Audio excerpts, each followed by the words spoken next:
to me. Yeah.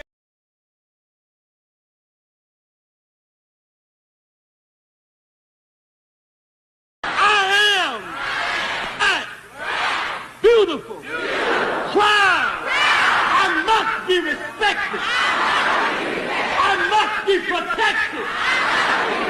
I am somebody. Right on.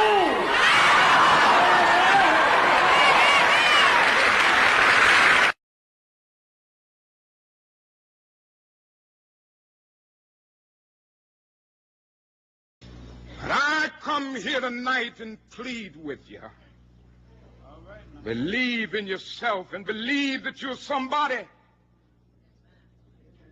And as I said to a group last night, nobody else can do this for us. No document can do this for us.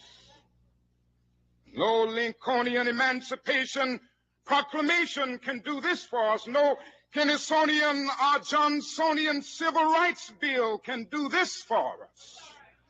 If the Negro is to be free, he must move down into the inner resources of his own soul and sign with a pen and ink of self-assertive manhood his own Emancipation Proclamation.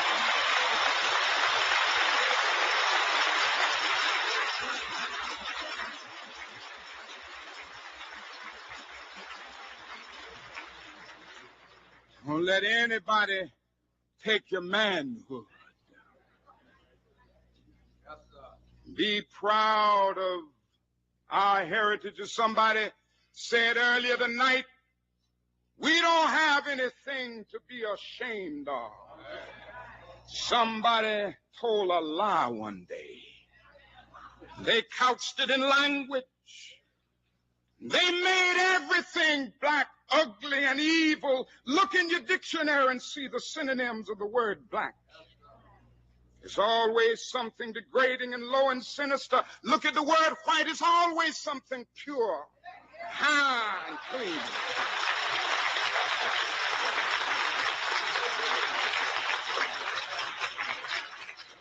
But I want to get the language right tonight.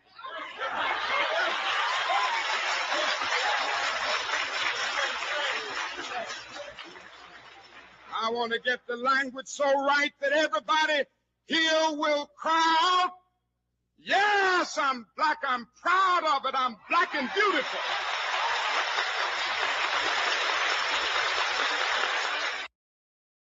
This is the most important.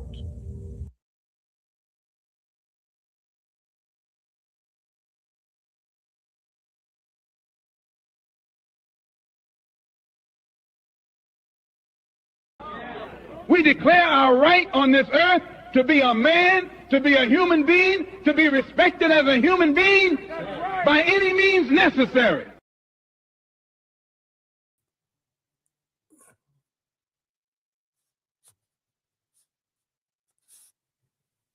Miss Catherine, we cannot see nothing on this page.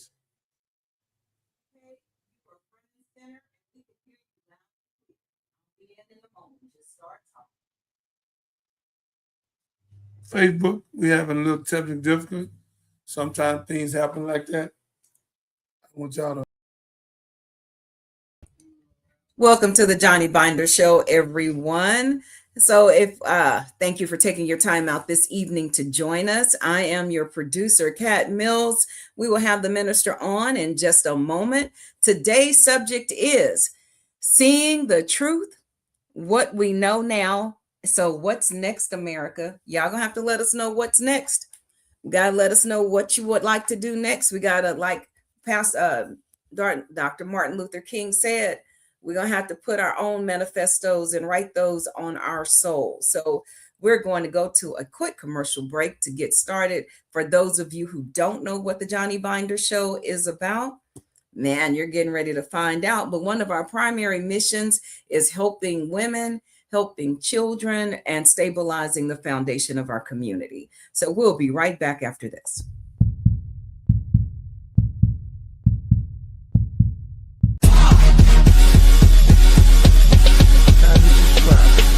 Helping me, Captain, all the rest of us, saving lives.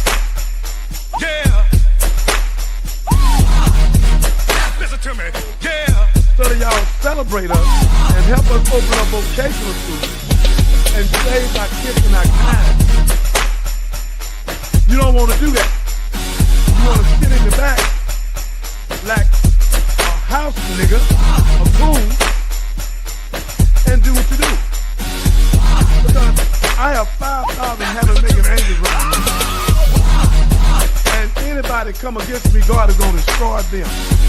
I can name all the people that come at me. God has destroyed them, have created problems in their family. Yeah.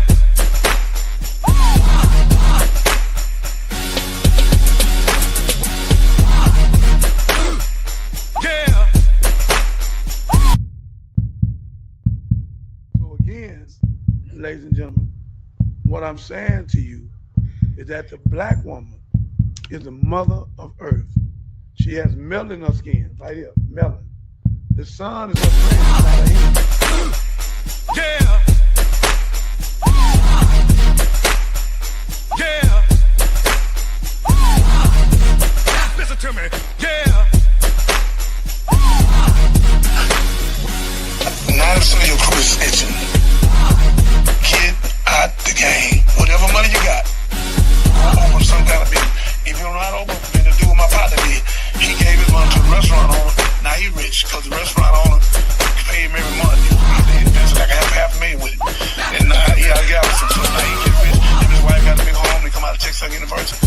If you ain't an entrepreneur, invest your money with a D.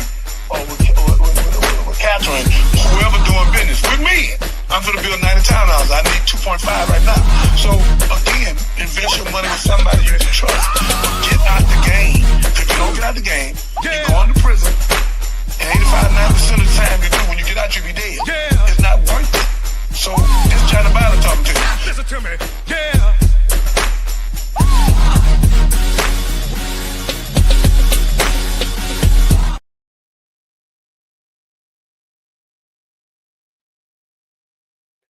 Gentlemen, thank you for coming on. This is a wonderful evening. I know a lot of people often work at happy hour. Please don't drink too much, please, because I know you want to be happy for an hour. So be careful in what you do. Be careful in what you do, because we don't want you to get a DWI. We want you blowing in it and get too many cases that put you in prison. So be careful.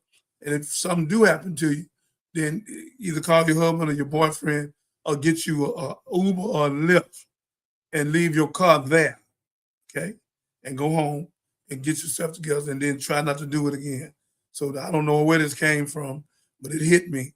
Today is Friday evening, so be careful. A lot of people stressed out, not just from their work, but from Donald Trump and his buffoonery and foolishness. So they done caught him now in the bank with all this $2 billion being transferred at the same time. A lot of stuff going on. Mr. Trump, you remember when I told you keep going? I'm saying it again. Keep going. God gonna get you. And I know in your mind you thought you was bigger than God. And I told you in Nahum 3, God gonna take your skirt and raise over your head and show your nakedness. Not just yours, the people that's controlling you, because you're a puppet. So you and your puppets and Trump Knights, all of y'all going, man. And you gonna give some of them up, because you can't do no time. You gonna give them up. So just keep doing what you're doing, sir. All that money you've been taking, because the love of money is the root of all evil. And boy, you done took a bunch of it. They see $2 billion come in your account, and you style it like it was the army money. You something else, man. You something else. You something else, man. Again, ladies and gentlemen, thank you for the welcome to the Johnny Binder Show. I am Dr. Jeremiah, slave named Johnny Binder. May God bless you. May God keep you. I used to be, as the Queen of Prairie told me, I used to be the biggest drug dealer in the state of Texas. Was. Now I want to be the biggest drug dealer again, with the knowledge, wisdom, and understanding of God, to get people to run at God and drug them mentally and spiritually here, so they'll love God, love themselves, love their family, and get out of this eccentric buffoonery and foolishness where they can live their life and be successful. So again, ladies and gentlemen, thank you for coming out. There's just so much on here today, man. It's a whole lot. We got a lot of tape. I sent about about 10 of them. It's a whole lot of stuff going on. But like I told you, and the name of the show is Seeing the Truth, Who We Know Now. So what's next, America? So in the truth, and the truth is coming out, man. I thought y'all knew that was gonna happen.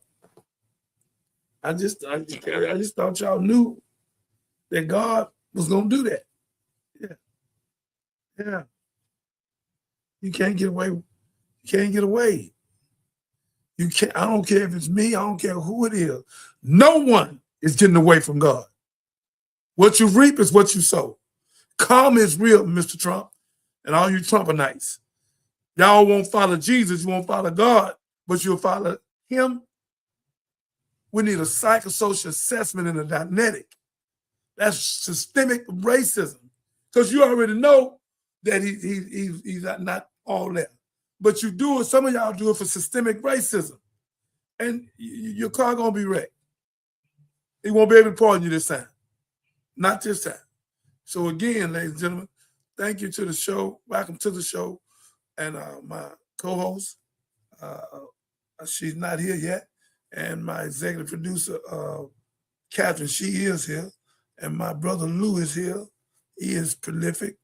And somebody else, I don't know who they are, but they're going to ID themselves before they come on here, because we just don't let people on and don't know who they are because they lie to come on. And I don't want that. I hope nobody ever do that, because I'm going to sue them, for defamation of character and tortious interference. So I ain't going to never do it to nobody, nobody's show or none of that. And I pray nobody's silly enough, dumb enough, stupid enough to play with me like that, because they're going to get crushed. I can promise you that. In the courtroom. I used to crush them myself, but now I crush them in the courtroom. So may God bless you, may God keep you. So whoever that is, until you ID yourself, you're not coming on here, because we don't know who you are. So thank y'all for coming out. We got a big show. Facebook, you've been here for about 10 minutes. You seen what Willie D put out, and then I just showed you about them bank records. You seen that? So let's get started with the show. Let's go, Catherine. Let's go. Welcome, everyone. We'll go ahead and get started with the clip that I've been seeing online. And again, excuse my lighting, y'all. There we go. That's better. Disturbing as always with this president. I don't know. But we're going to throw this in the court of public opinion and let you decide.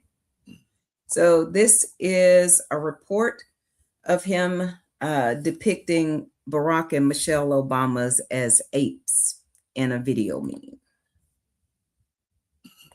And the White House is responding to criticism after President Trump posted a video that includes a racist meme depicting former President Obama and his wife Michelle as apes. Now the Senate's only black Republican senator is responding and calling out the White House.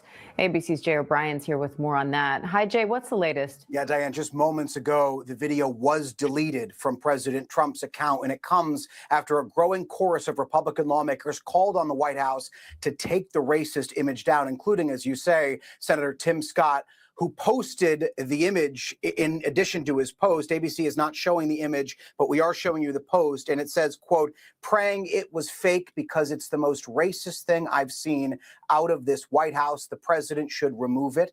The racist image comes at the end of a minute-long video the president posted on his social media platform. The first 59 seconds describe debunk election conspiracy theories from 2020. And at the end, the video suddenly cuts to an animated meme showing the Obamas' faces on the bodies of apes. The NAACP is out with a statement saying in part, quote, Donald Trump's video is blatantly racist, disgusting, and utterly despicable, end quote. That again from the NAACP. Images of black people as apes have been used throughout American history to dehumanize them. Slave traders and segregationists use these types of images to depict black people as inferior, and at times it's led to violence. Initially, White House Press Secretary Caroline Leavitt said in a statement, quote, this is from an internet meme depicting President Trump as the king of the jungle and Democrats as characters from The Lion King. Please stop the fake outrage and report on something today that actually matters to the American public, end quote. But again, since that statement, the video now appears to have been deleted, and the White House is now saying from an anonymous staffer, quote, that they erroneously made the post.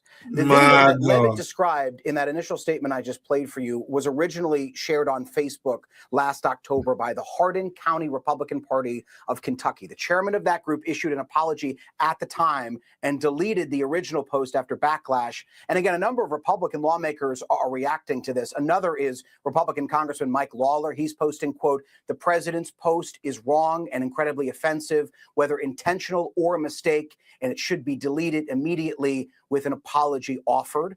The Obamas have not commented on the video at this point, Diane. All right, Jay O'Brien, thank you. And I wanted to, I found the actual video just to give, I want to drive this point home. And like someone said before, there were no apes in The Lion King. So that doesn't even hold up. All right, Tommy, the president was doing his usual middle of the night shit posting routine and chose to share this video with the world, which, among other things, depicts Barack and Michelle Obama as apes. Let's watch. All right, Tommy, the president was doing his usual middle of the night shit posting routine and chose to share this video with the world, which, among other things, depicts Barack and Michelle Obama as apes. Let's watch.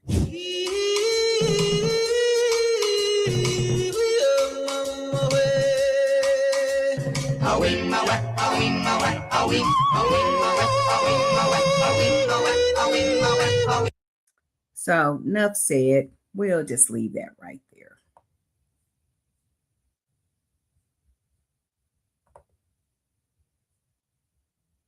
Ladies and gentlemen, the president of the United Snakes of America, that's what I said. He is, I mean, what can I say to y'all? Everything I told y'all, the 27 psychiatrists told y'all, the man is functionally, he told y'all he's the most dangerous man in the White House. Now, y'all been told over and over again, and y'all keep rolling with it, and it ain't over with yet. I hate to see what's going to happen, man, and I see it clearly. If y'all don't get him out of there, if not thousands, millions of people going to lose their life because he got that kind of mindset. I'm telling you, it's in his mind, if I go, everybody go. Where the tape when they told him you let the Epstein files out and give me up everybody. He's not playing with that. And we got some stuff on him tonight. We and it ain't no AI. The people proved this, and they ain't said a word. Don't you know if that was AI, them people be done sued, snatch it off Instagram, Facebook. I mean, it's out there bad. And one of the girls testified. Then when she was 13, she come back and testify and say, he knew I was 13 because it say I look like his daughter, Ivana. But I found out something way deep in all this, ladies and gentlemen. And I want to apologize to y'all. I've been talking about the kidnapping of the 1 million sisters, our Black beautiful sisters from Africa. I'm going to always do that till I can get that number down and have the money and the power to do something about it.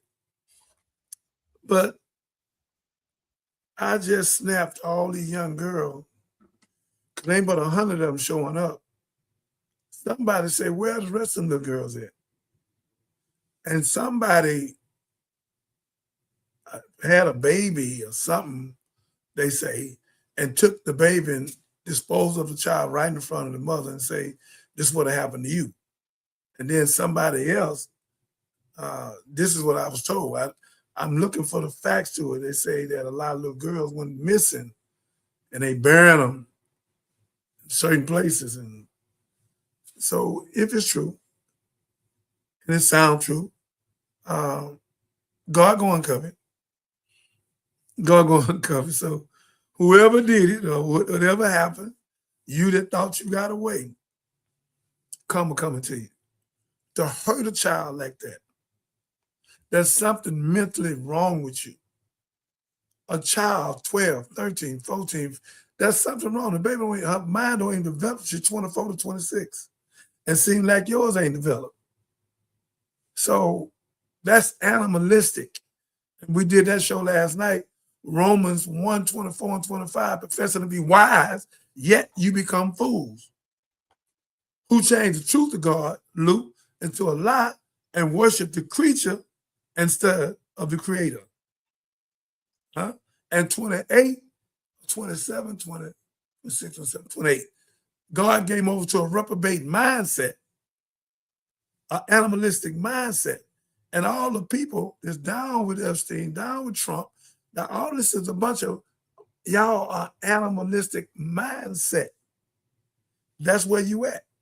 You're in the animal kingdom. And God is going to get you what you're doing. You have no honor and respect for women. That's why a nation rides no higher than this woman. And America, y'all don't give a damn about no woman. You got them in all the go-go club, massage parlors. You don't care. You don't care. You make your money off of them. So they're on every commercial, naked. So this is you. This is you. And Boots, I said something the other day. Let me try it again. I love you, brother. Okay? I love you. And I don't mean you no harm. When I said ugly, I'm talking about you acting ugly. So I don't want you to act ugly. You know my number, 281-896-8215. Call me because you're not coming here with that. You need to get rid of it anywhere. I heard about this kind of horse you got the girls riding on. So we're not going to do that, brother. We're not going to give no pool party. Minister, okay, you were going into it. I was going to tell you to elaborate for people that may not know what situation you're speaking of. I didn't want to even bring it up, but it hit me while I'm going through this mess. A pool party, he's supposed to be coming down there. Somebody gave some money to bring him. Booster, get up them little crumbs back. You're not coming here with that, brother. I'm coming out 500 to 1,000 deep. I would have your name all over the country, brother. So don't mess up your life with this, because that's what's gonna happen. Because we're not gonna do that, brother. You're not gonna come here and do that, brother. Whatever kind of horse you got them sitting on and woo, woo, woo, woo. And I'm not going to even say what they told me. And they said it on TV. They said it on where did I see it at? Oh, I seen it on Instagram. I don't want to lie. TikTok, Instagram, one of them. The girl talking to you and told you, and you say you still had it, but you tried to justify your buffoonery. So, brother, you're not an animal. Stop acting like one, brother. You're talented. Turn your music around and say something to save our women. You've been to jail, everything, brother. And I've been to jail. I changed my life along. You can do the same thing, Boosie. Do that for your mother. Do that for the women and the children, brother. We love you. Call me, brother, off this channel, and we can talk and get it straight. Because I'm going to call Kim and James because they know you. However I got to get to you, I'm going to get to you so we can talk off of here. But you can stop that. And anybody else doing it, I want you to help us stop them. Let's stop disrespecting our daughters, our wives, and our mothers. Let's stop doing that. A nation rides no higher than his woman. I'm through with that, brother. Now call me. Thank you. Let's go to the next clip. Okay. Well, you did send me a lot I from want the picture where the people showing Trump with them children, him and us sing. I didn't do it. I'm just showing it and let the people, I'm not going to speak on it. Whatever they see. And the people say this ain't no way out. Because if it was, they'd been took it down. Okay, I just want to let you know, because of the size of some of the files, I couldn't upload all of them for the show. But as we go along, we'll do the best that we can and get the information in. Facebook, how you doing? So again, y'all, we didn't do our call to action. If you are listening on YouTube, we are almost there. I am so proud. We had 10,000 new viewers in the last 28 days, last 26 days. And we keep that going, but only a few of y'all took time to hit subscribe. So we just go ahead, hit subscribe. That's all we want. You passing through, hit subscribe. Every time you subscribe, you're saving a life. Every time you subscribe, you pushing us further to save a life. Come on, y'all. Help us save life. So thank you for joining. Thank you for those who have subscribed, and let's keep this momentum going. So here we go. This is a short one. You have to let me know if this is the one you're referring to. If I was not, 14 years old. I was 16 years old. I was 16. 17. 14 years old. This is me. This was me. This was me. When I met Jeff. Play it again. I was 14 years old. I was 16 years old. I was 16. 17. 14 years old. This is me. This was me. This was me. When I met Jeff. It was longer than that. I don't know what happened. Ladies and gentlemen, I know you've seen what I've seen. That's him. That's him. That's his mindset. Come on, let's go to the next one. Here's the second most important email from the Epstein files. Subject line, prepare for pandemics. Written on March 19th, 2015. In that email it says, let's discuss next steps. For example, how to involve the World Health Organization. I hope we can pull this off. Then in 2019 came Event 201, a simulation of a global pandemic to see how each organization should react. Like how to counter the anti-vaxxers and the spread of misinformation. That was sponsored by Bill Gates, by the way. And in early 2020, the COVID-19 pandemic happened, one of the biggest scams in modern history. Now, we know that Bill Gates and Epstein were close because in another email, Gates is asking Epstein to give him antibiotics to slip to his then-wife Melinda because he may have given her STDs that he caught on Epstein Island. Apparently, Jeffrey wrote an email to himself. What? And then they gave that guy the mandate to push vaccines on all of us. And to add insult to injury, we the people have to watch his ass walk freely and lecture us on climate change at the World Economic Forum. Now, this is not a moment for us to tell the people who didn't believe us, I told you so. It's a moment for all of us to come together and push back against these evil, deceptive, miserable rats. Straight from the underworld, coming for the underground. Ladies and gentlemen, this is what I do. We go and get facts. We go and get the proof. We go and get what y'all need to show you this. Look, we don't have no hate campaign in the campaign. We have truth campaign. And wherever the truth, like I told the man in Preview, David Allen, I said, I don't have nothing against you. I said, but truth does. So a lot of y'all, you understand, we found a lot of stuff, and we're going to keep finding it. We ain't through finding it. We got a lot of bit more. I get up every morning. I take 30 minutes, and I send Catherine all kind of stuff because I can say it, but I don't want to say it. I want to prove it to you where you can see it for yourself, where you, YouTube, Facebook, get your, while we on this, I've never asked y'all to do this here. Hit everybody, let them know you're on. Hit the show at the Johnny Binder Show where they can come on because tonight is a hot night. Y'all need to see this. I got 4-5 more tapes. We got some good time, and we ain't been on it for 28 minutes. We got another hour and 20 minutes. So y'all need to come on. There's a whole lot of great stuff gonna be on here. I don't want you to see it later. I want you to see it now. It's live. I want you to see this here so y'all can help me get that man out that office. This here gonna go all across the country. You just seen it for yourself, man. This is sad what they doing, man. It's sad. No honor, no respect. They have become animalistic. Come on to the next one, Captain. What? Are you serious? COVID-19 is a collection of symptoms that was created from man-made poisons they called a bat virus. And it wasn't. The Chinese researchers that were overseeing the Wuhan patients in hospitals in China in the fall of 2019, who were the first in Wuhan to report symptoms of a weird pneumonia, the Chinese government sent in scientists to analyze the blood of every one of those patients in those hospitals. They wanted to know what was their body fighting. When they ran the DNA analysis on all the antibodies and all the patients in Wuhan, the Chinese researchers published a research study.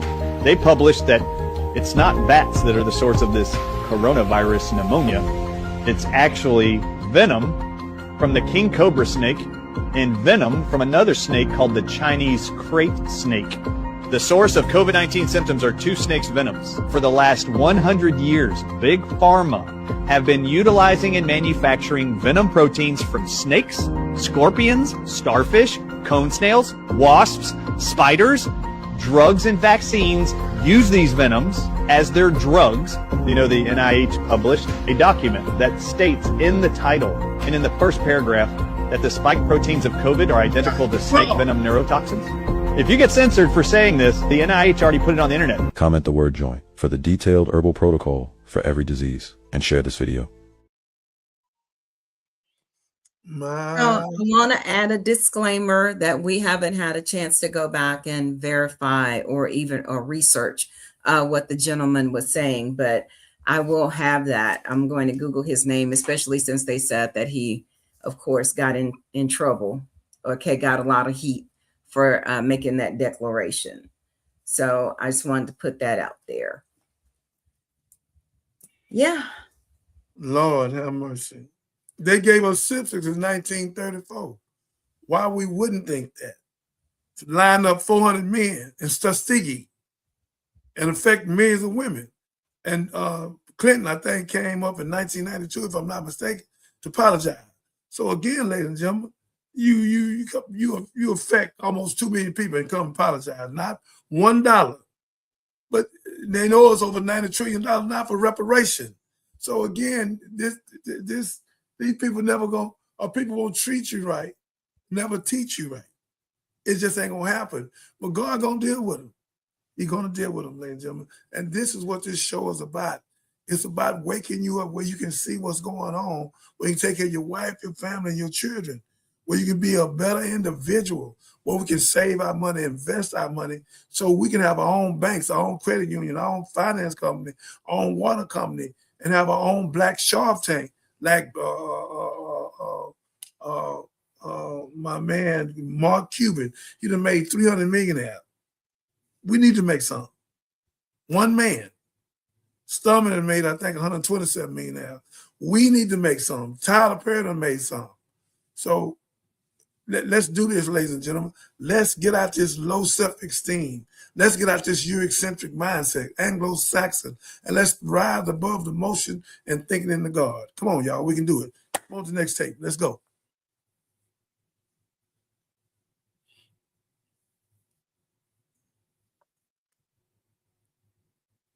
All righty, Pastor, here we go.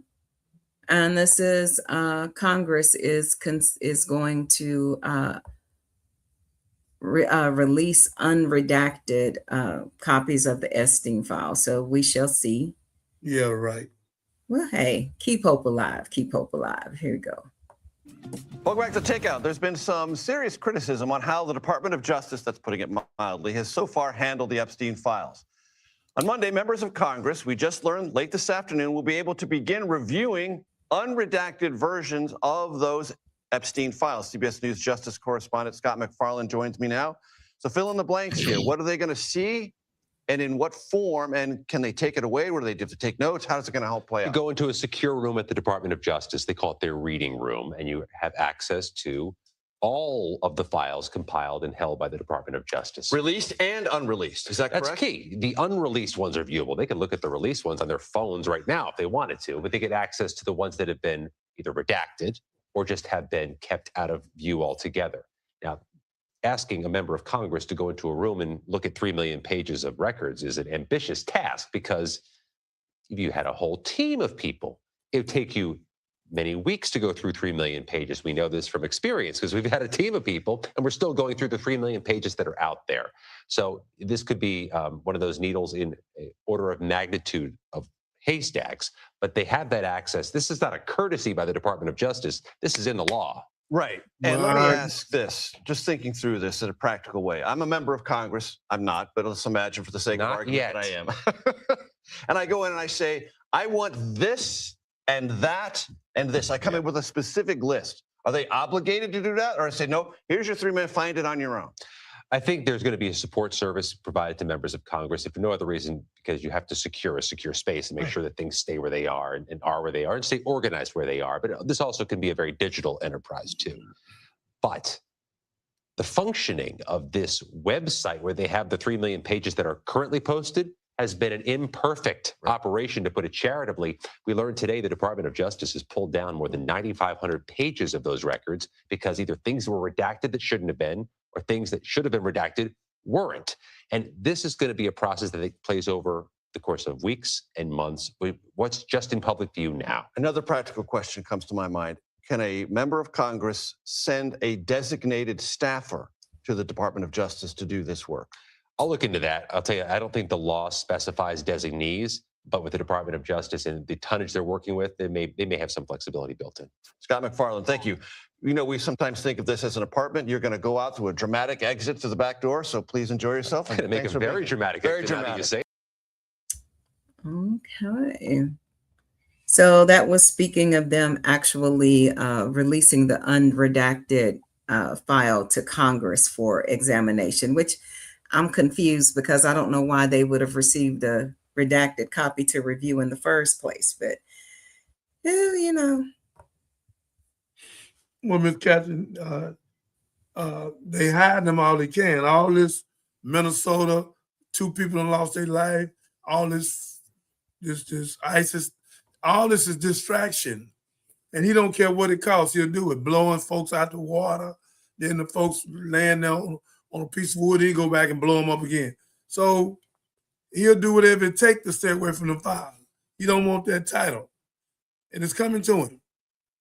His name in there 35,000 times on 5,000 pages. 35,000 times. How could your name be in there that many times if you had nothing to do with it? Come on, man. Stop.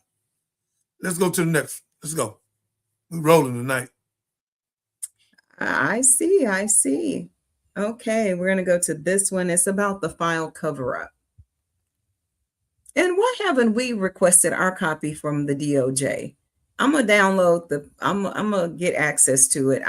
For personal reasons, I keep hearing how disturbing it is, and I didn't want to put my mind there and on it and read it, but I'm going to go ahead and review it, fam, for myself, and then we'll be able to make our own personal notes as to what we read in the Epstein file.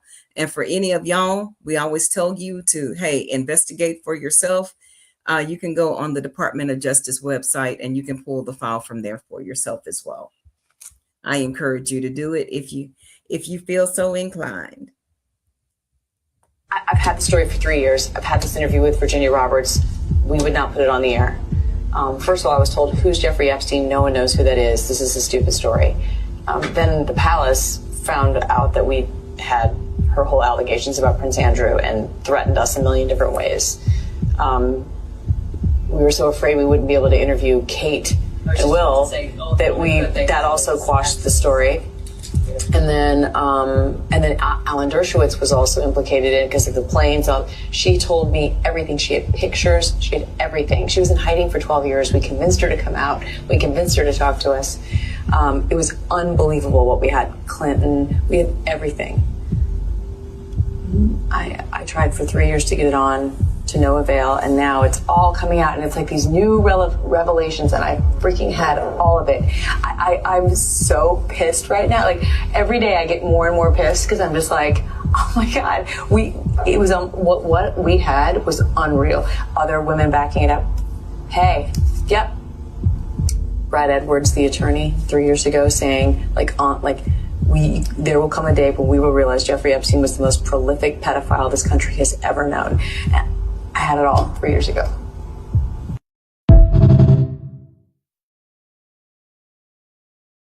Where Jeffrey Epstein would bring young girls and Trump would auction them off. Shockingly, Trump and his family would judge the size and tightness of minors by putting fingers in their private parts. Another victim stated that when she was 16, she and her friend were brought to an orgy party where Trump and Bill Clinton were present. Many minors were used and murdered, then buried on the island itself. The most shocking part was that Trump had impregnated a 13-year-old girl and had her newborn killed in front of her. His first major criminal investigation began in 2005-2006 in Florida, when parents reported that their underage daughters had been sexually abused by Epstein. Police investigations supported these allegations and multiple victims came forward. Despite the seriousness of the accusations, the case did not proceed as a full federal prosecution at that time. In July 2019, Epstein was arrested again, this time in New York, on federal sex trafficking charges involving minors. This arrest came after renewed investigative reporting and public pressure revealed how the 2008 plea deal had protected him. So it's a lot, Minister. That's why I was like, do I really want to know what's in the file? Yes, we do, because this is the only way to stop them. They've been getting away with murder. They've been getting away with taking people's lives. They've been getting away with hiding their little girls. And all of them are reported because some of them gone wherever. This is sad. You know, it's a proven fact. You can just Google it. Over 1 million black women been kidnapped in the last 10 years. So you know if they kidnap a black woman, they'll kidnap them the girls, man. So that's what they do. They sick. And Epstein, somebody one of the greatest pedophiles. He ain't the only one though. It's a bunch of them with him. And they can stop talking about they don't know him. They do know him. They wrote letters together, cards, and talking about, you know, we got something alike and all that. So again, God is going to uncover these people, man. This guy, Dalen, he still ain't hooked to a mic where he can hear me? No, he's not. Okay. Or they're not. I'm assuming it's a... Okay, so again, ladies and gentlemen, this is very serious. Facebook, let me say something to you, because y'all on here deep. Y'all came on here deep. Rebecca Jones, how you doing?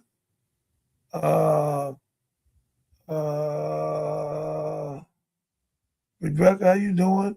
Pat Johnson, how you doing? Rebecca came back again. Divine Urban, how you doing? Robert James, my main man. One day he gonna come on. So I appreciate y'all coming on, man. What's this? Divine. Okay. We hit this. Send your request. If you want to come on, you can talk to me and Catherine real quick from Facebook if that's your choice. So we sitting right here. We'll give you a few seconds because we finna run the next clip if you're not coming on. So we're gonna see if they're gonna let you on. Ladies and gentlemen, this is some hardcore stuff tonight, and all I can do is show it to you. And the man need to be out the office. Come on. He's in there 38,000 times. Come on, man. Y'all know something wrong with that. There's something wrong with that. And you can't look this off. It ain't going to work. You can't do that. God said what they did to the least of them, they also done unto me. So we can't go for that. I'm ready when you're ready, Ms. Captain. Let's start with our next link. Okay, and before we go to I know we're focusing mainly on what's going on in Washington right now, but we promised that we would say his name. So Keith Porter Jr. Keith Porter Jr. was unalived in California New Year's Eve by an off-duty ICE agent. Keith Porter Jr. is a black man. He was again, under suspicious circumstances. So with everything going on with Renee Good and Alex Pretty, his case kind of got swept under the rug. So we just encourage you guys to go out and follow his story. Ben Crump has stepped in to help the family get some accountability for the actions of this ICE agent. So we need to keep eyes on them. We need to keep eyes on this case to ensure that our brother gets the same level of consideration as these other two souls that have lost their lives to ICE as well. I just want to throw that out there since we had a clip where you want to show it to him. I'll go pull it from yesterday. Okay. I will definitely. All right. We love the brother, and he will be putting our rap song with that. But thank you so much. Thank you. And we talked about deflection, so I wanted to play this video. The Epstein files, it continues. It's even worse. I just spent hours listening to another testimony. And when the testimony came out just in the last few days, that's when they pump up the Minnesota. Pump up the Minnesota, beat a few more people up, kill a few more people. Get everybody to look over there. Don't look. And again, I'm not talking about just trafficking. I'm talking about outrageous snuff films, murdering young, I would say, children, youth. They're supposed to be graveyards filled with missing kids, and no one knew who they were. I know I sound like a crazy person, I know, but it's not. There is a testimony, Sasha Riley. I ask people to go and investigate and listen to it yourself. So Sasha Riley family, we're going to have to pull that. I don't have my girl Leslie with me tonight. My co-host Leslie, shout out to Leslie. Usually she or Marcus would be on it, fact checking and pulling for me. But if I get a chance, I will look up Sasha's name. Let me go back and make sure I have that as well. I want to say it. I sound like a crazy person, I know, but it's not. There is a testimony, Sasha Riley. I ask people to go and investigate and listen to it yourself. Sasha Riley. My God. Sasha Riley. Okay. My. Ooh, It's a man. lot. And she's right. Some of it sounds so outrageous when I'm going back looking at some of these clips. I'm like, should I play this? And we know that some of it is doesn't sound like Sasha Riley is unsubstantiated. So I will go and look into that. But it was a clip. I don't know if you sent me this. It was about the Vatican. Did I get that from you? When I see it, I'll let you know. Okay. So, and I'm giving a trigger warning for some. This is graphic. It is horrible. What they're talking about. And so I just wanted to give you a warning that, yeah, this is extremely disturbing. So they make a hole in and they tie string around and then they put it all around the body, but they're naked. And they got this tattoo on the private with like little piercings. Okay. Not like earrings, but like little gold piercings around the private. Yeah. And they all dance around with skulls on in the church there. Okay. So they have skulls, like the teachers and the staff, they got 20 skulls each. And how do you know they've got 20 each? Yes, because I counted once. They were like, there's one here, and then there's one here. And there's one on the neck here, like they looks like skulls everywhere, on the knees, on the elbows. It looks like armor. Okay, so if I was to try and find these skulls, where would I find them? Yes, in the church. Where in the church? So there's this secret rooms. They got secret rooms. Go on, tell me, how do I find the secret? So when you go in the secret rooms, because they hide it in loads of places. Would you be able to help me find them? Would you? Yes. Okay. Yes, so they just hide them anywhere. They just hide it like in one place, then they move to other place, then they move to other place. It's just. Okay, so I go into the church now. Yes, and they hide. Usually they hide it in their houses, because they have parties in their houses. Okay. Because Mr. Hollings, my teacher, he lives in Highgate. Right. Yes. You can see his house because his Porsche, he got Porsche and it's just at the front of his house. Okay. So.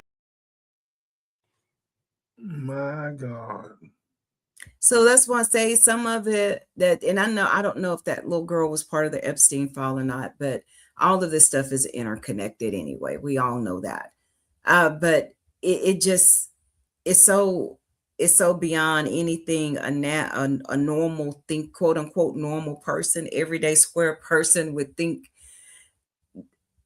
I don't know. So I will play those from time to time, fam. Like I said, with this Sasha Riley case, this the lady mentioned, I will look into that. And that's all we can do. That's all we can do. Yeah. Like the lady said, they run an interference and they don't care who life be taken. They don't care what happened. He's running interference because he know how deadly that stuff is.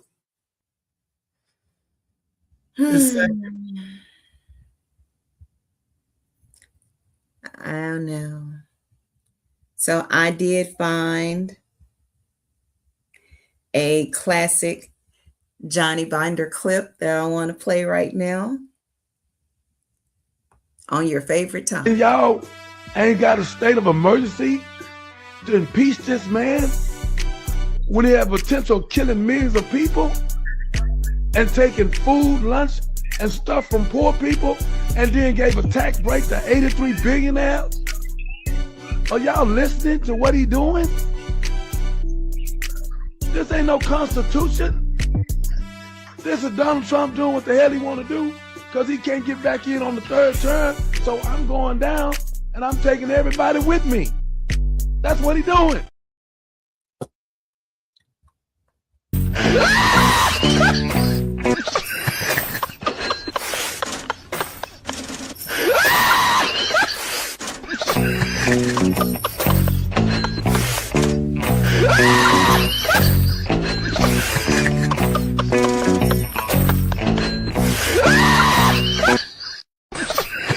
Take that down. Take that down. I thought that was something else. I wish I had played that after the clip of Michelle. Yeah, I don't want no part of it. I know you don't want a part of it, but I got it from you. You must didn't watch it. I think they got us. I thought that was something else. Okay. So my apologies. But if y'all got a little chuckle out of it, you know, hey, we did say karma is real. Yeah, So, yeah. I just don't want to be a part of the racism. That's all. I understand. But you know, an interesting fact about the whole them calling us apes or whatever is that before it was a term they used for Irish people. It was a term that the English had started calling the Irish. And then when his history progressed and they started enslaving us, then they shifted that title to us. But that was a derogatory term that they used for the Irish back in the day. So that's just something they do. That's something they do. And let's see. Well, then do you want to talk about the celebs that they claim are in the file? Because it does mention some of our people. No, I don't want to do that. Okay. I don't have enough evidence, so I don't want to spread it. No, I feel you. That's why I asked before we put it out there, because I know, hey, we don't want to put something out there that could be harmful to our community before it's validated. So I get it. And it is just not a whole lot. We're going to go to our else that's out there today. You know, this is running our headlines right now. But I will play this, just the first portion of this particular clip. I didn't know that there was anything regarding Melania Trump and her testifying. So evidently this is a big thing right now. This morning at exactly 10:03 a.m. Eastern Time, the Supreme Court of the United States made a short but powerful ruling. They denied an application in a major legal case. All 9 justices agreed, and not one of them disagreed or wrote a separate opinion. The entire ruling was just 2 words: application denied. That one sentence ended months of legal fighting, and this ruling came exactly 72 hours after Melania Trump's lawyers submitted a special agreement to federal prosecutors. In that agreement, she outlined the evidence she was willing to give in exchange for possible immunity from prosecution. 2 huge legal events happened just 3 days apart, and the timing suggests they were closely connected. Before anyone dismisses this as gossip or exaggerated news, the information being discussed comes from court filings, official agreements, and Supreme Court orders. These are all public records, not anonymous tips or secret leaks. Anyone can look them up and verify them. Here is what has now become legally official. Melania Trump has given up her spousal privilege. Spousal privilege is a legal protection that normally stops prosecutors from making a husband or wife testify against each other. She gave it up on her own, willingly. The evidence she is presenting falls into three main areas. The first is financial documents that reportedly show she knew about dishonest property valuations. The second is communications, including discussions about property values and loan paperwork. The third is her own testimony as a witness, which will back up what accountants and bankers have already told a grand jury under oath. Because the Supreme Court rejected the final appeal, there are no more legal options left to stop this. There are no more appeals to file, no more ways to delay, and no more procedural tricks available. The grand jury can now hear her testimony within days. So you think she'll testify on him fully? For her to give it up, that's scary. That's real scary. That's real scary. I know he can't sleep at night. Just sleep with one eye open. Boy, that's deep. So that's deep. I ain't going. That's deep. That's all I can say. I'm gonna leave that one alone. Ladies and gentlemen, when your wife or your woman testify on you, or look like she gonna do it, and you know you guilty, that what makes it bad. He know he guilty. Believe me, he know. And it's so many cases he's involved in. I don't even know which fraud case this is. He's been convicted for 34 cases, so he out there bad, ladies and gentlemen. All right. All right, Facebook, y'all need to come on now. Showtime. So I think we're going to switch a little bit. No, we have to hear from our girl, Jasmine Crockett. And she was coming under. Come, Miss Leslie. Hey, Miss Leslie. She's not completely in yet, but she'll be on in just a second. I'll get her added to the stage. So we'll go with Miss Crockett for just a few minutes.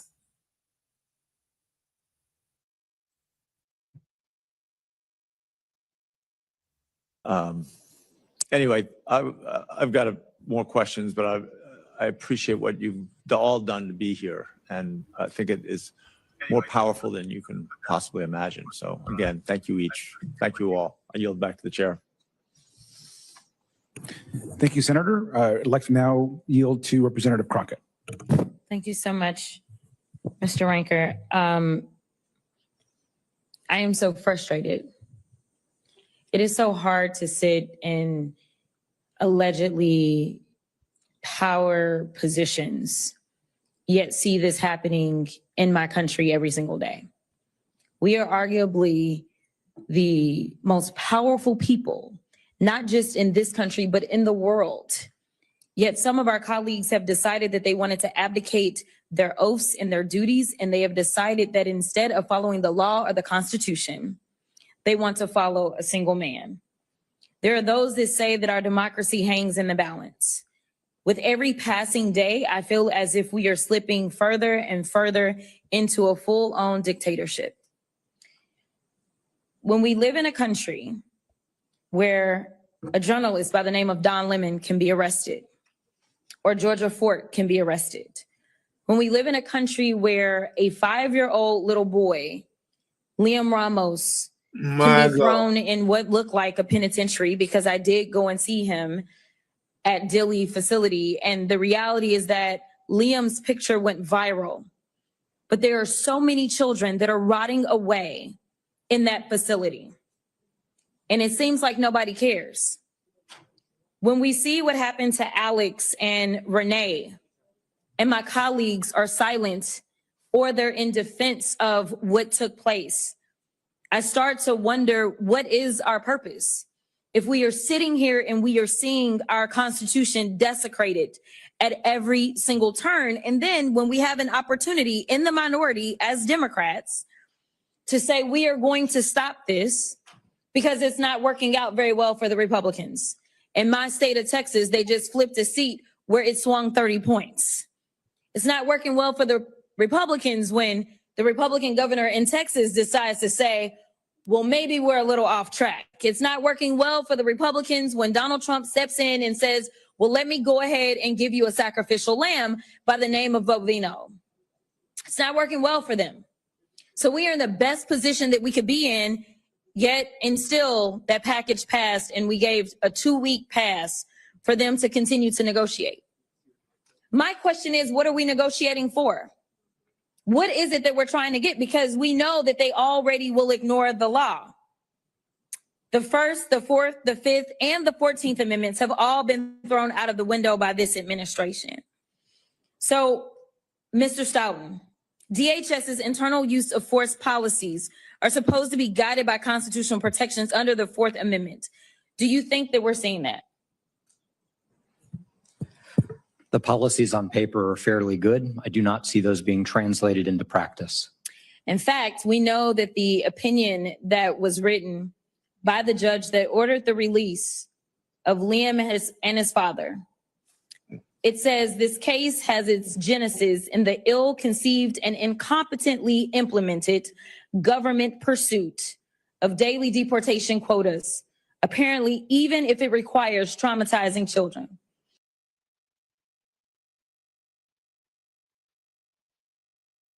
I'm going to stop it there because that's about halfway through.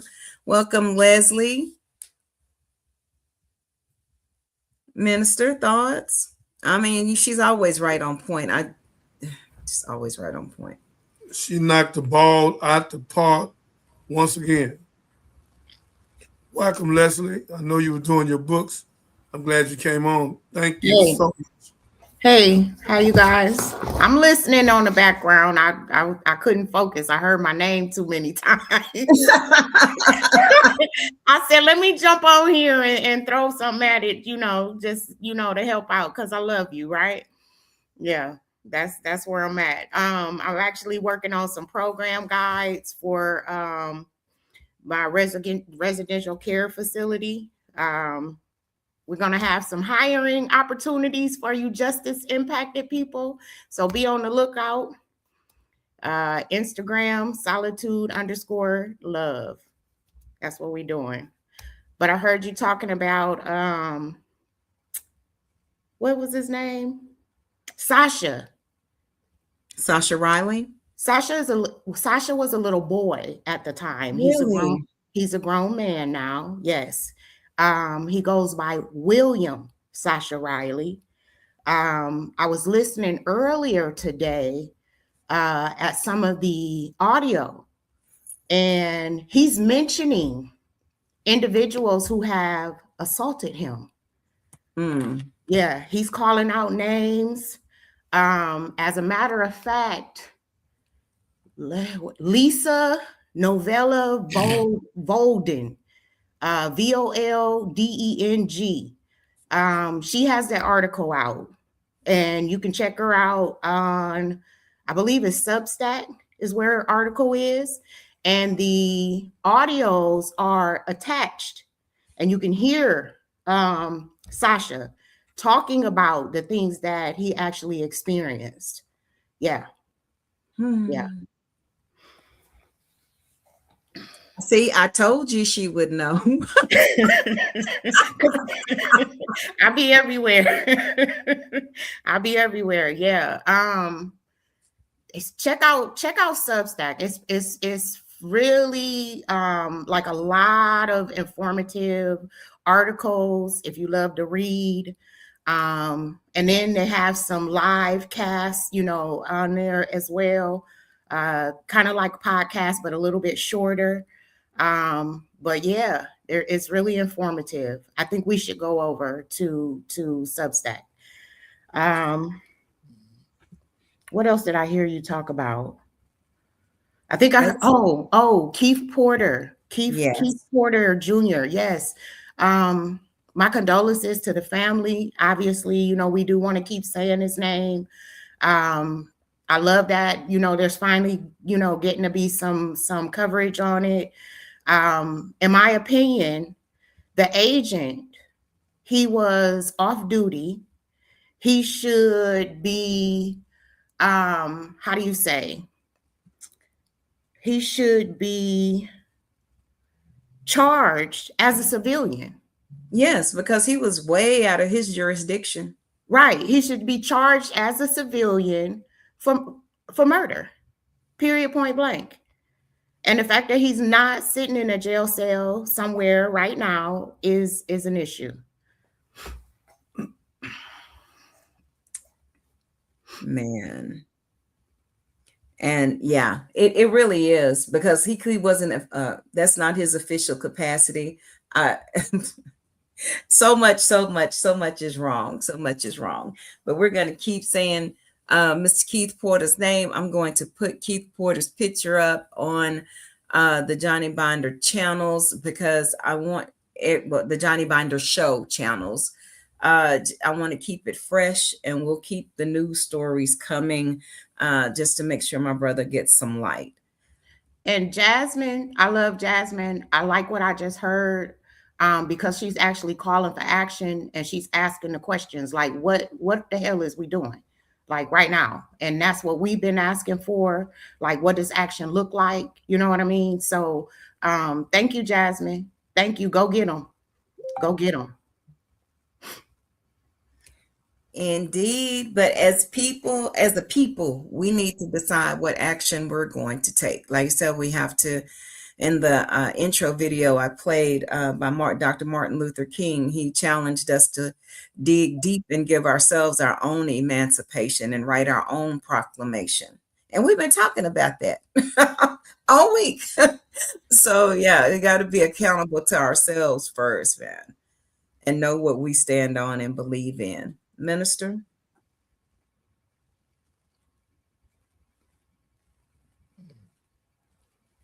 So I think I found, I'm scared to press play on some of these, y'all. So I want y'all to know that I have not seen these videos, but I do want to share them for sure.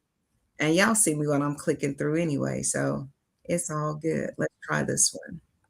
This is what we've been looking for. Sasha said today, we still have more information to release first, then we're going to do a whole bunch of stuff. You have to consider how this rolled out. Sasha's been saying this story for about 10 years and no one was listening. And then you have Lisa, this unknown blogger writer, who said, I will listen. So they recorded these tapes and uploaded them raw without any editing and did not know how it was going to land. Sasha even said themselves very early on, I hope this is the time people start listening. So just over the course of this week, it is starting to steamroll. Of course, there's a lot of skepticism. I don't think that's unreasonable at all, but they're going to release more materials. The original tapes were recorded in July, right? And then they were released in November. In between that time, Sasha got out of the country and met up with Lisa in Canada. I don't know if they're together, but I do know that Sasha's in Canada. They collected the necessary documents, which are alluded to in the 6th tape. They're talking about collecting hospital records and county records and things like that. And those documents are being dispersed to trusted officials elsewhere, just in case anything happens. There are additional copies, but these things are going to start to roll out in a very calculated phase. And I know it sounds really conspiratorial, but you have to keep in mind, they didn't know how this was going to land. But now that it's really starting to pick up, they're going to provide more evidence. And there's been a lot of people doing really great deep dives on this and finding things out on their own. What we can do to keep supporting this is just keep talking about it, keep it in the algorithm, keep it in the SEO. And the story is just too big to go away. This is what we've been looking for. Oh, there's that. He's talking about the exact article. So a very valid question has been raised with respect to the Sasha Riley situation and the Substack post and all of that very. I'm going to pause that right there. I'm sorry. I didn't mean to cut you off. So a very valid question has been raised. Rolling. So I'm gonna ask you, Leslie. Ma'am. So the title of the show is Seeing the Truth. We've seen a lot of truth. It's been all over social media, all over the news, even though they choose what truth they want to actually show. Now what? Now what? That's a really good question. And me, I'm community oriented. I think that the action needs to come from the people. I think that the actions need to be, or the beneficiaries need to be the people who are doing the actions. In other words, we do the shit for ourselves. We have a governmental system that has not in any way, shape, form, or fashion cared about the constituents, and it's really it's business. It's business. The U.S. is a corporation. They use you as worker bees to make money, to do that thing. In my opinion, we should be more concerned about our own well-being, our own ability to just live, survive. And those things really require like the best basic necessities: food, shelter, clothing, right? And as long as we get back to a place of where we used to be, where we cared about, our neighbors, our friends, our families. If we got back to a place of, this is my favorite thing, God is love. That's all I need to know. I'm not a Bible toter. I don't need to know nothing else. God is love. If we got to a place of that God being, everything else should take care of itself. Food, shelter, clothing. We automatic on that. And the sad thing is, we're going to be pressed back into that. Right. We're going to be pressed back into it. But why do we have to be pressed into it? You know what I'm saying? Why can't we be prepared instead of, say you ready instead of getting ready? Why we can't just be ready and prepared? So in my opinion, we should be, like yesterday, on that business and the business of taking care of us. I know that we talk about, racial clashing and that type of thing. Let me make it very, very clear. I have nothing against any other nationality, race, whatever, right? The problem that I have is the systemic things that every single one of them has been beneficiaries of, or, been privileged to, get a leg up, right? And then you look down as you're up there. And now, like I always say, the ghost is coming knocking, and now you want us to be out there and you want us to show up, and it's, we minding our business like we always have. And I just really think that it's important that we continue to mind our business and take care of us. But us needs to be a us, like for real, because it ain't gonna work if it's just a you or it's just a me, So that's my personal opinion. Yeah, we do have a lot of housekeeping to do. So I'll just back up. So fam, I guess I've been an advocate all my life, but I used to volunteer for the Women's Center in Fort Worth as a victims advocate. So what that means is that when women, or not just women, because the men to me were the more heartbreaking stories. I don't know, it was just a different spirit. People, individuals, men, women, children, when they've been essayed, I would meet them at the hospital to walk them and their families through the process, and even court sometimes. So I'm thinking we see all of this. There were horrific stories, but I'm seeing all of this come to pass, and everything that could be in that file that I don't know if I have the stomach to breathe through. And I'm wondering, that's out there. And I don't want people to get conditioned to looking at the monster across the street so much that you forget that your monster could be in your house. I want you to remember, because my family got caught up in that, where they didn't really talk. They maybe talked to somebody. They didn't talk to me about such things, about the predator being not in your own home where you would even suspect it.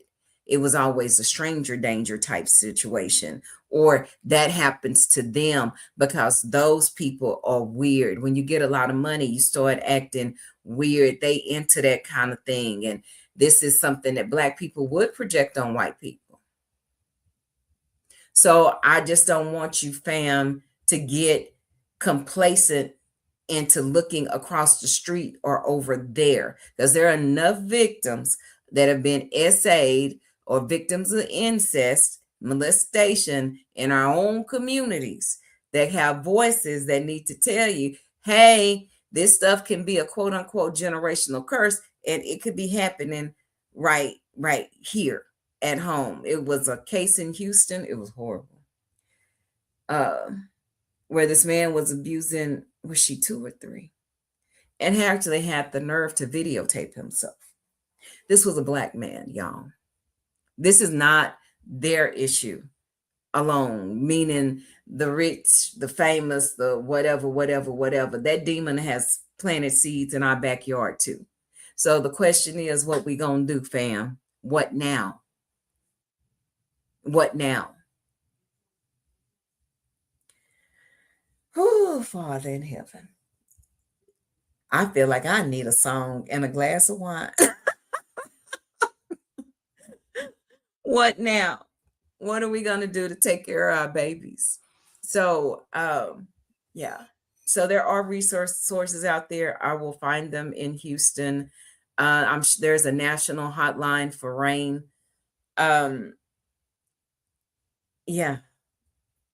Can't get so distracted by what's going on out there that we forget to take care of home.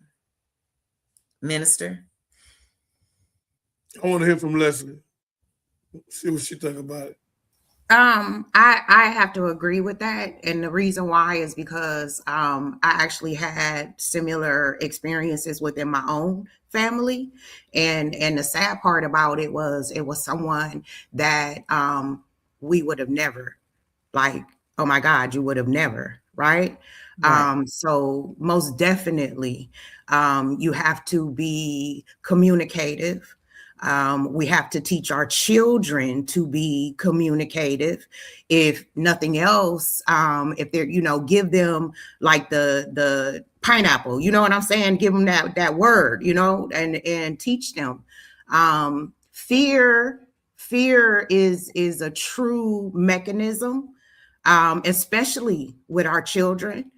And relationships, real relationships, could help that, if we're sharing, that bond, and we're making sure that, we're talking to our children, and they don't necessarily have to be, little kids either. It can happen to teenage, kids, with that fear thing. So that's the reason why it's so necessary for us to, connect and to, to build those relationships, because you get to know one another, you get to see certain things, and it helps you to be able to pinpoint when something ain't right. So let me turn that off. There we go. Helps you to be able to pinpoint when something isn't right.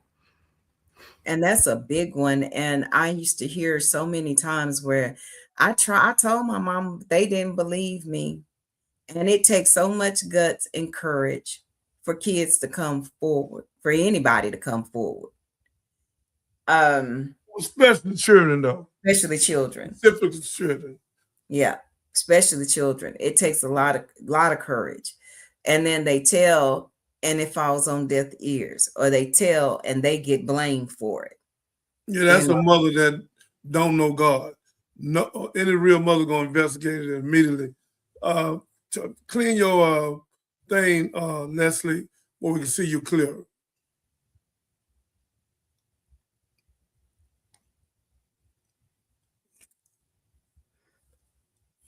That's way better. It is. And if this happened on replay, or if it's a young girl, a boy, anybody out there listening, man, and you tell somebody they don't believe you, tell somebody else.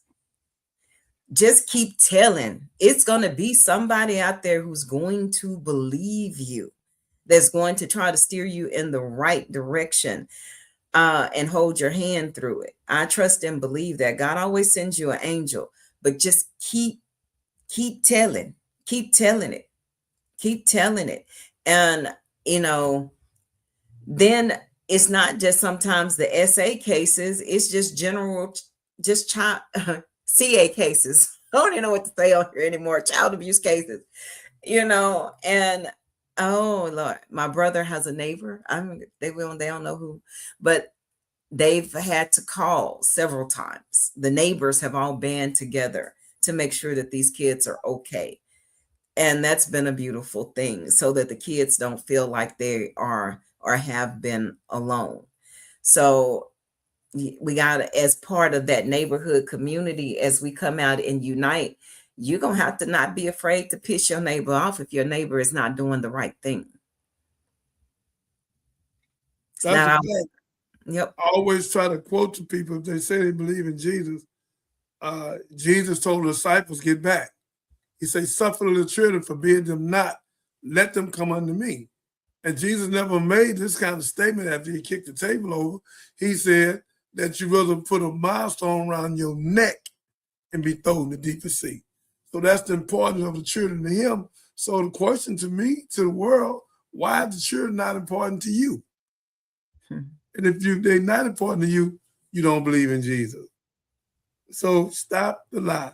That's what this is, a bunch of lying. Let's get back. So what's the next one? Well, we're going to pivot a bit. I'm trying to get him in peace out that office. Him and Vance. Oh gosh, I know. And let me step back for just a moment. I got so caught up in the testimony, the conversation with Liz. The revolution wasn't televised in the 60s. Is it going to be televised? I had the perfect one queued up and ready to go. Yeah, here we go.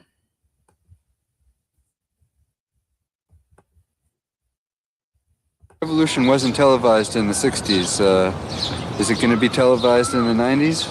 Well, you know, the catchphrase, what that was all about, the revolution will not be televised, that was about the fact that the first change that takes place is in your mind.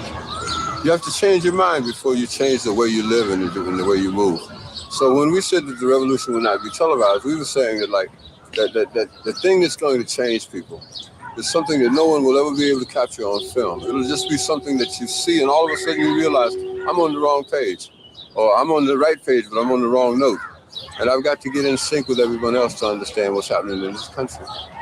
But I think that the Black Americans have been the only real diehard Americans here, because we're the only ones who carried the process through the process.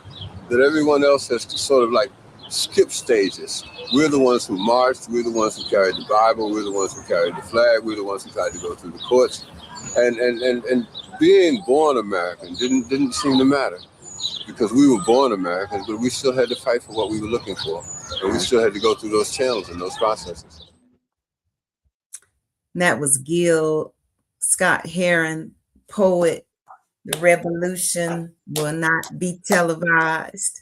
And that's weird because it looks like it's being televised now. I have to ask myself, is that oh man. I've been thinking that's part of the whole fear indoctrination agenda to some degree, but I'm glad we see it.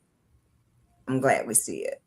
I say it's being social medialized. It ain't being televised. We don't watch TV no more. No, we don't. I can't even lie. So I just made that up. It's being social medialized. I like that. I like that. And, you know, there were some other videos that I wanted to play, but I think we know what happened to us in this country. So I'm going to frame it before I start playing it. We know the history has been ugly. even compared to what's going on today, it's like it's the same story to a certain degree. It's just being done, perpetrated on a different set of people. Let's bless these kids' hearts. And I want, when you watch this, I'm doing it to remind us of the strength that we have, what all we have endured. And it's a blessing that even our generation has survived, our generations have survived, and that we're even here. That we are even here. So when I play this, that's the spirit I want you to take it in. And if our people can come through that and persevere, we can survive this Trump era and still persevere and still come through and still be on top. So I want you to lose faith, but I can't let you forget the struggle. So we're going to go to that. And oh my goodness. The name of the black man whose feet you see dangling above is 16-year-old Lige Daniels. The date was August 20th, 1920. And this picture was taken shortly after his lynching outside the courthouse in Center, Texas. Take a look at the faces of the men and boys standing around underneath his lifeless body. Smiles and smirks, but mostly that self-conscious look that you get when you're posing for the camera. Check out these smiles in this picture. Now here's the full picture. Looking at those faces, you would never imagine that they were standing over the burnt body of a man. His body still smoldering from being set on fire. Another black man, Will Brown, dragged out of a courthouse by a mob as he screamed and pleaded his innocence. That's Laura Nelson, a mother hanged from a bridge in Oklahoma in 1911, and her teenage son dangling right next to her. A crowd of people on the bridge posing. See, between the 1880s and the 1940s, lynching was not just a form of racial terror. It was a public spectacle, like watching a sport. Entertainment. Across the South, Midwest, and West, mobs tortured, hanged, and burned black men, women, and children by the thousands. Crowds of hundreds and even sometimes thousands gathered to watch. When portable cameras became common in the early 1900s, photographers began documenting these events. And they didn't just document the violence. They posed the crowds of people who were eager to be in these pictures. They captured images of murder and sold printed copies as souvenirs. These photographs were turned into postcards. They were mailed across the country to relatives and friends. The U.S. Postal Service delivered them without restriction. There were hundreds, and in some cases thousands, in circulation. 1908, the Postmaster General finally banned postcards depicting lewd, obscene, or indecent images. But the photographs still circulated underground, sold privately or passed hand to hand as tokens of white racial dominance.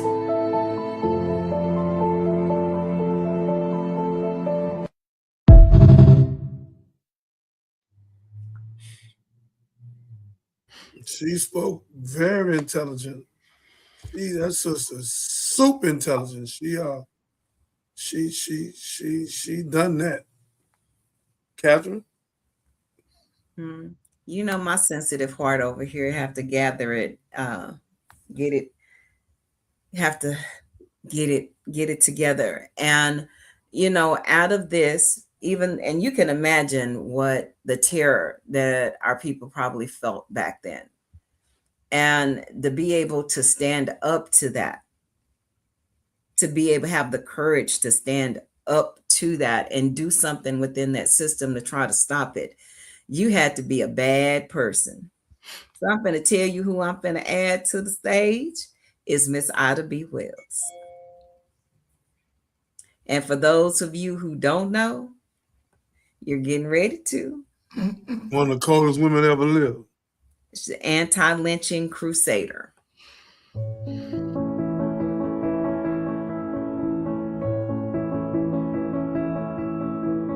Wells became a leader in anti-lynching and essentially almost invented it, I would say, because of a sort of terrible personal experience she had. It was a terrible lynching in Memphis in which 3 Black men were killed. And one of them was a man named Thomas Moss, a local businessman, as well as a local mailman who was a friend of Wells along with his wife.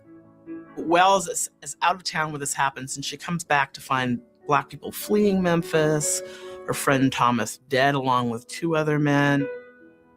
She had been thinking that, she would live in the South and she would work to make it a better place. But when she looked at someone like Thomas Moss, who had been a devout churchgoer, taught Sunday school, invested in his own business, done everything that the sort of world said that Blacks needed to do to get ahead, and then had ended up being lynched, she began to question whether you could really do anything in the South. She published an editorial that went essentially too far in saying all this, and a white mob stormed the office of the Free Speech and destroyed the printing press. Wells was fortunate she wasn't there, but the mob left a note basically telling whoever was printing the newspaper that they should leave town and putting a death threat. She ended up in New York, where she was hired by T. Thomas Fortune, the publisher of the New York Age, and led what was basically sort of the first anti-lynching campaign, where she identified lynching as a crime and was trying to push the government and social reformers to take action about it. Anti-lynching would become a major commitment for the NAACP, the National Association for the Advancement of Colored People, and it would also be a major commitment of Black women's clubs and other civil rights organizations.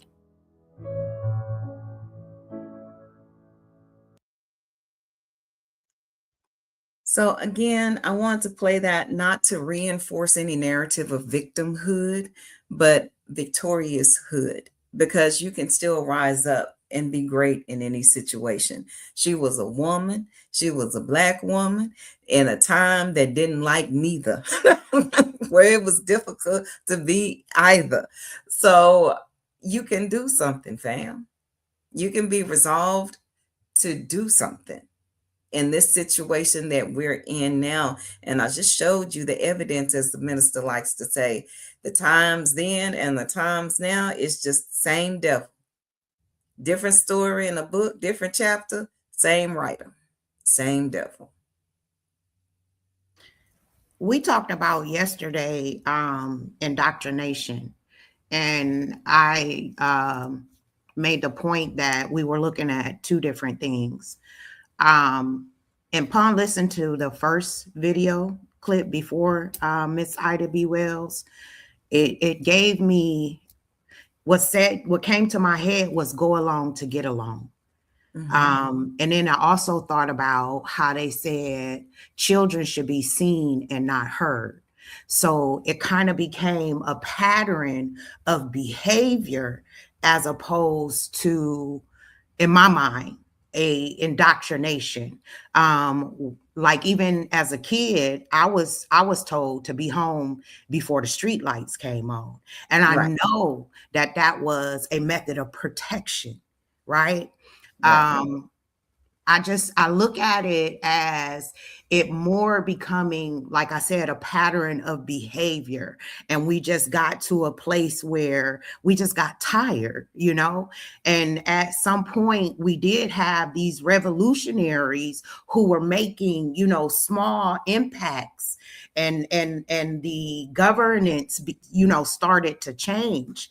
But definitely, I don't see that being the process that we'll see these days, because our young adults ain't having it. It's definitely going to be a fight.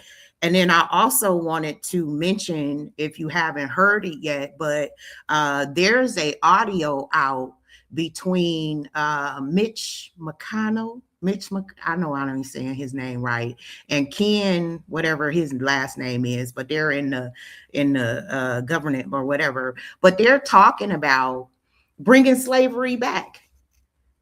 And guess what the catch is? They said black people ain't gonna have it, so they already know it. So who you think they trying to get to make slaves? In the audio, they specifically say who it is that they want to make slaves, and it ain't us. We need to be mindful of all of the things that they're trying to repeat, and it's definitely going to come down to us as community members, as citizens, to be aware and to be prepared. I'm trying to find it now.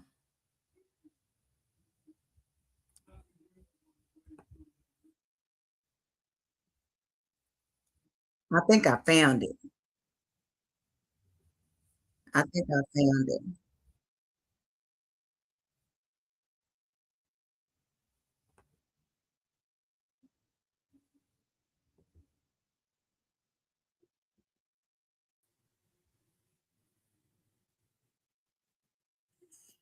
Ladies and gentlemen, I think we got another film coming on of Miss Catherine, executive producer. She's looking for it. But again, how to be well. Graders. Kevin, I think I see where you're going here. How is that going to work? Mitch, we get the kids to pick all the produce as a part of their work program to teach them the values of good old-fashioned blue-collar labor and the bounty of God.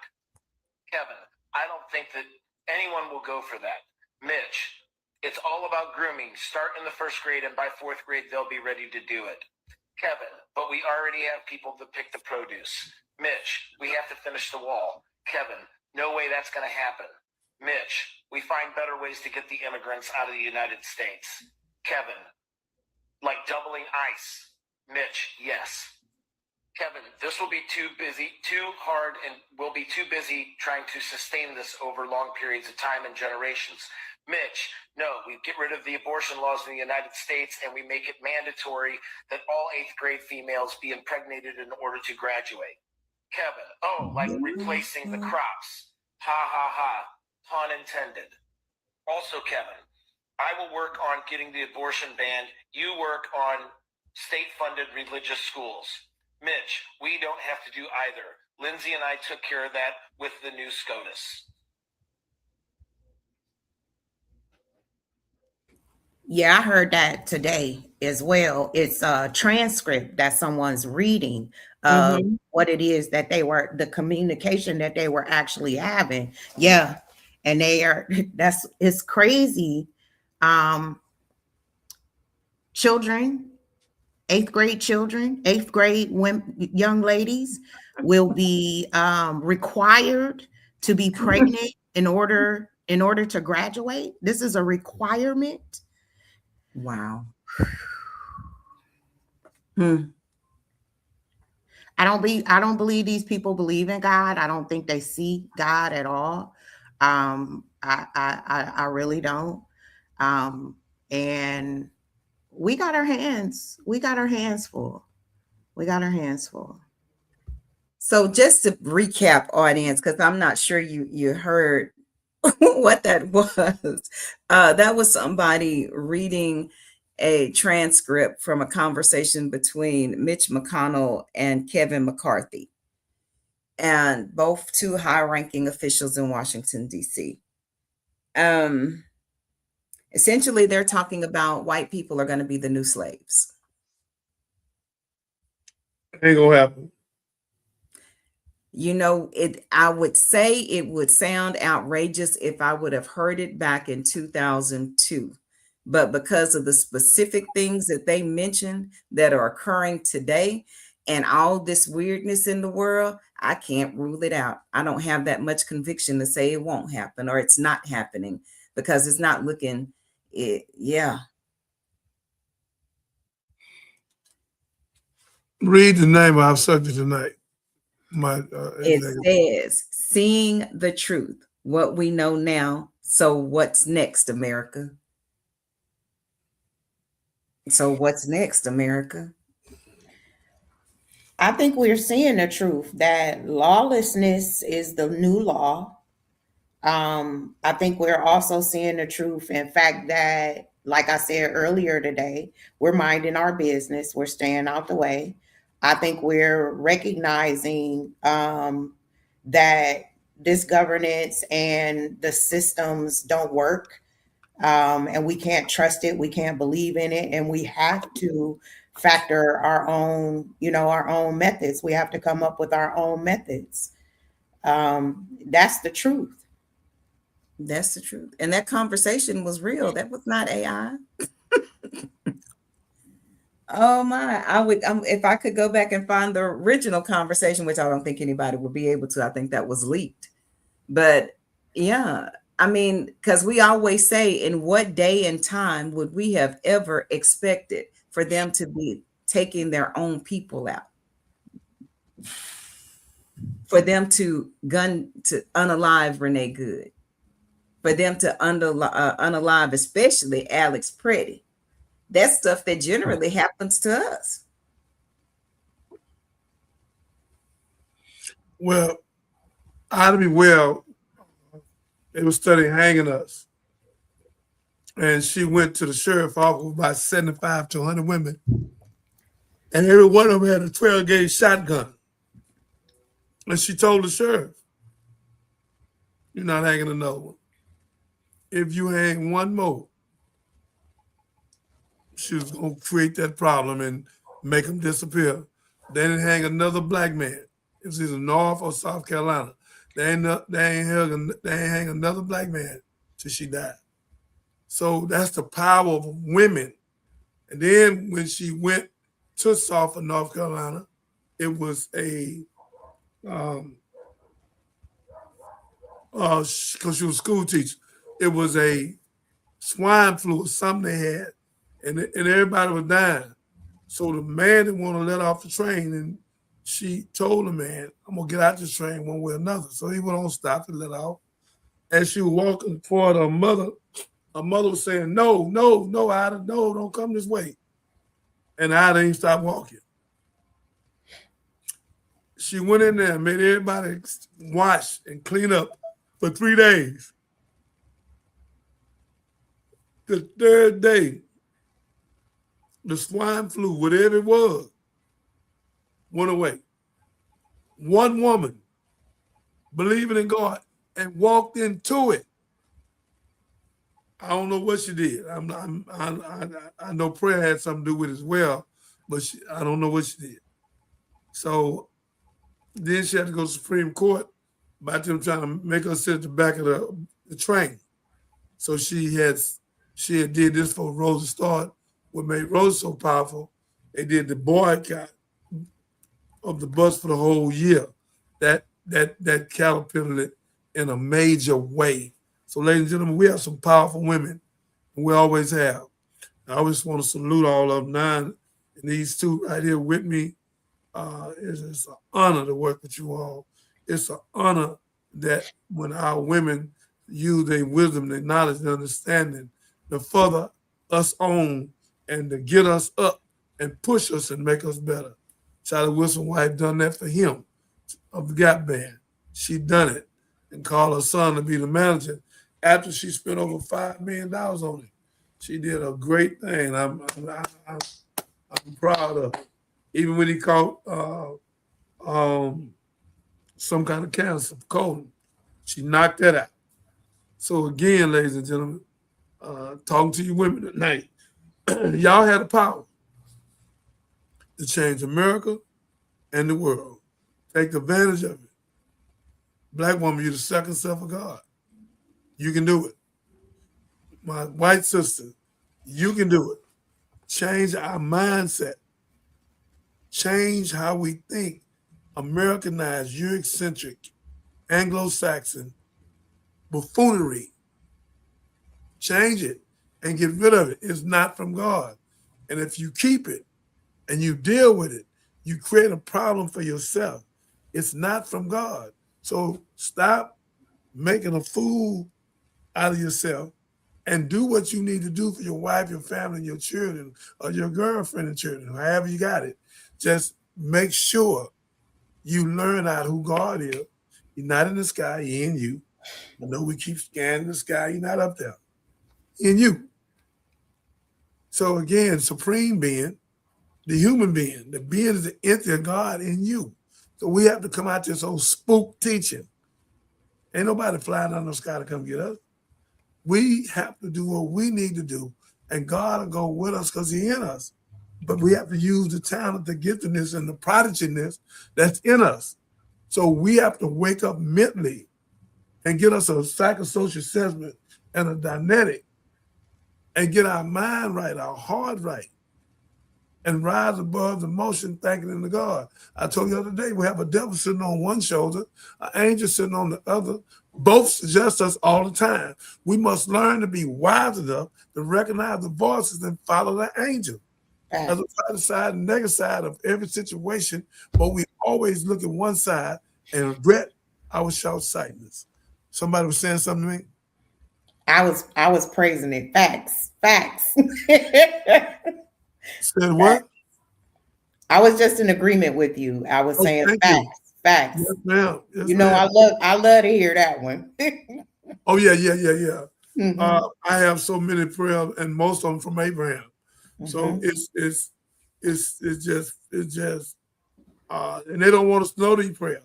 We got another prayer so deep. It says, "Should I turn myself to Him who originates in heaven and earth? I'm not the polytheist.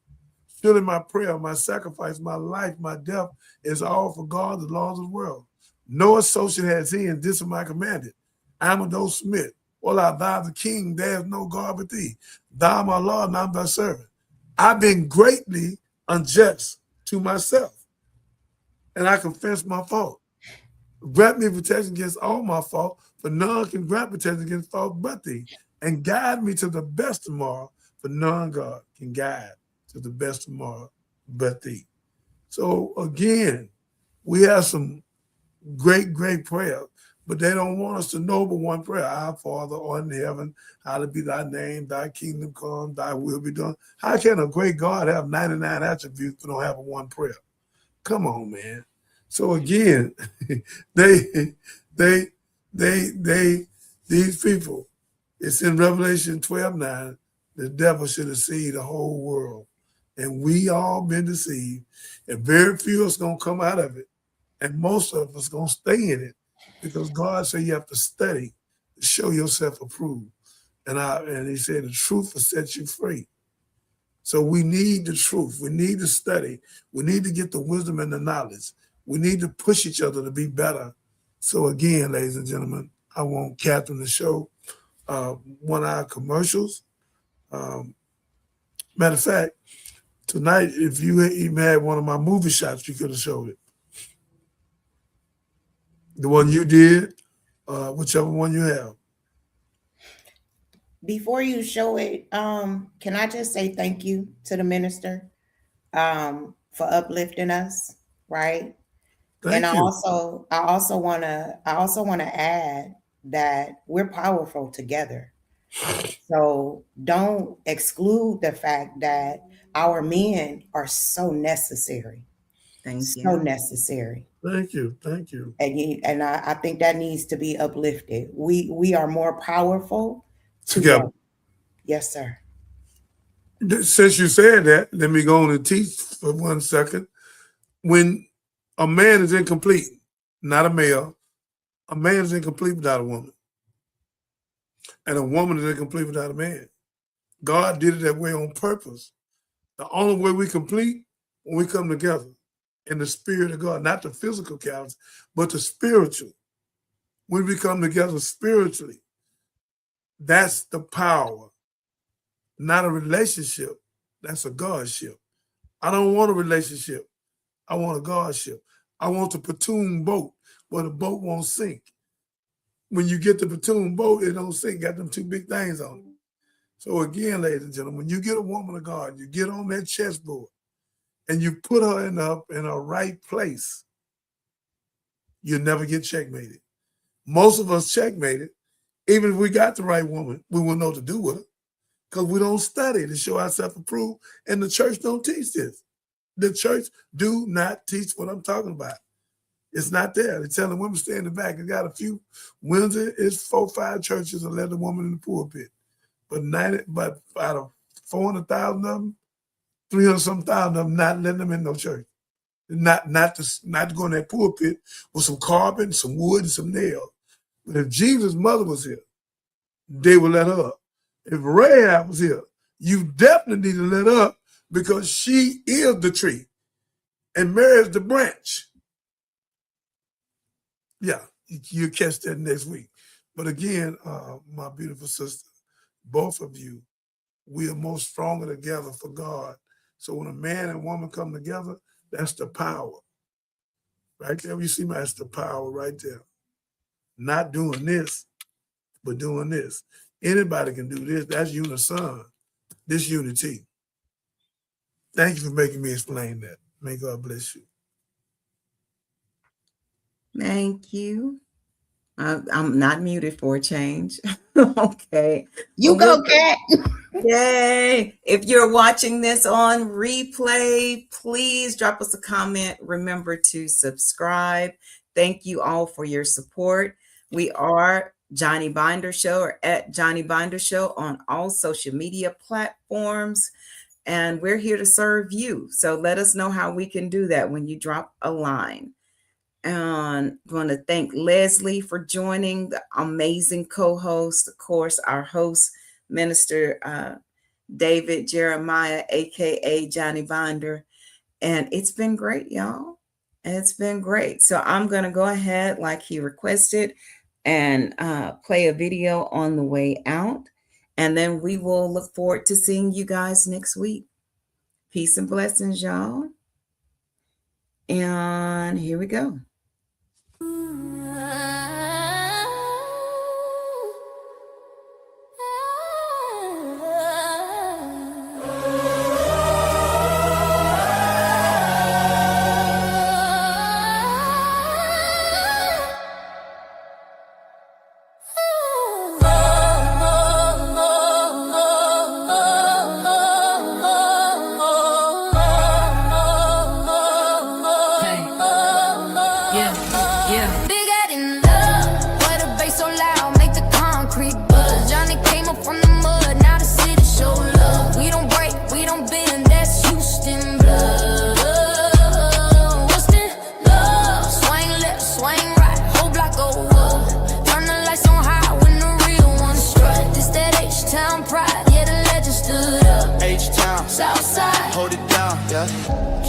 In the street, car swinging behind him in perfect rhythm. He came from the south where the concrete crack, where the hustle learn fast and they never look back. Johnny hit the scene, young mind sharp, no slack. Flip the little stack to a kingdom, whole city stand back. Yeah, Johnny walks through the block, the lens is low, making him look larger than life. Slab lined up, everybody not in the sync. Gold chain heavy like a way, how you think? Fast car, fast night, life going in a blink. But he stood 10 toes, while the whole world sing.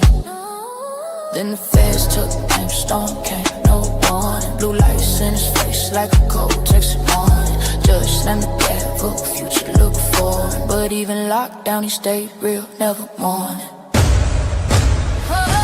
Beat that in the love, where the bass so loud, make the concrete buzz. Johnny came up from the mud, now the city show love. We don't break, we don't bend, that's Houston blood.